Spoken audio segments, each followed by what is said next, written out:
దేశంలో చాలా మంది హై బ్లడ్ ప్రెషర్ తో బాధపడుతున్నారు. ఈ సమస్య ఉన్నవారు తీసుకునే ఆహారం, డ్రింక్స్ విషయంలో జాగ్రత్త పడాలి. రక్తపోటును పెంచేసే వాటిని ఎక్కువగా తీసుకోకూడదు. అందుకే హై బీపీ ఉంటే టీ, కాఫీలు పూర్తిగా మానేయాలా, తాగితే ఏమవుతుందనే సందేహాలు చాలా మందిలో ఉంటాయి. ఆ విషయాలు ఇక్కడ తెలుసుకోండి.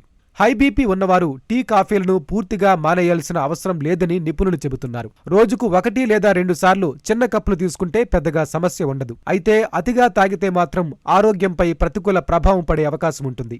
టీ, కాఫీల్లో కెఫిన్ ఉంటుంది. ఇది బీపీని తాత్కాలికంగా పెంచుతుంది. అప్పటికే హై బీపీతో బాధపడుతున్న వారిపై ఇది దుష్ప్రభావాన్ని చూపిస్తుంది. 1 కప్పు కాఫీ లేదా టీ తాగిన తర్వాత కొంతసేపు బీపీ లెవెల్స్ పెరుగుతాయి. అమెరికన్ హార్ట్ అసోసియేషన్ చెబుతున్న ప్రకారం కెఫిన్ ప్రభావం ప్రతి వ్యక్తిపై ఒకేలా ఉండదు. కొందరిలో ఎక్కువగా కనిపిస్తే మరికొందరిలో తక్కువగా ఉంటుంది. రోజుకు 1 లేదా 2 సార్లు టీ లేదా కాఫీ తాగితే తీవ్రమైన సమస్యలు రావు. కానీ రోజుకు 3 నుంచి 4 కప్పులు తాగేవారు ఉన్నారు. అలాంటి వారిలో మాత్రం బీపీ నియంత్రణ తప్పే రిస్క్ ఉంటుంది. ఎక్కువ కెఫిన్ తీసుకోవడం వల్ల గుండె కొట్టుకునే వేగం పెరిగిపోతుంది. ఆందోళన, నిద్రలేమి, తలనొప్పి వంటి సమస్యలు ఎదురయ్యే అవకాశం ఉంటుంది. ఇవి దీర్ఘకాలంలో రక్తపోటును మరింత పెంచేస్తాయి. యూరోపియన్ జర్నల్ ఆఫ్ కార్డియాలజీలో ప్రచురితమైన ఒక స్టడీ ప్రకారం ఎక్కువగా కెఫిన్ తీసుకునే హై బీపీ పేషెంట్లలో గుండె సంబంధిత వ్యాధుల ప్రమాదం పెరిగినట్లు వెల్లడైంది. మితంగా రోజుకు 1 లేదా 2 కప్పులు కాఫీ లేదా టీ తాగితే వారికి ఎలాంటి ప్రమాదం లేదని మరికొన్ని అధ్యయనాల్లో తేలింది. హై బీపీ సమస్యతో బాధపడుతున్న వారు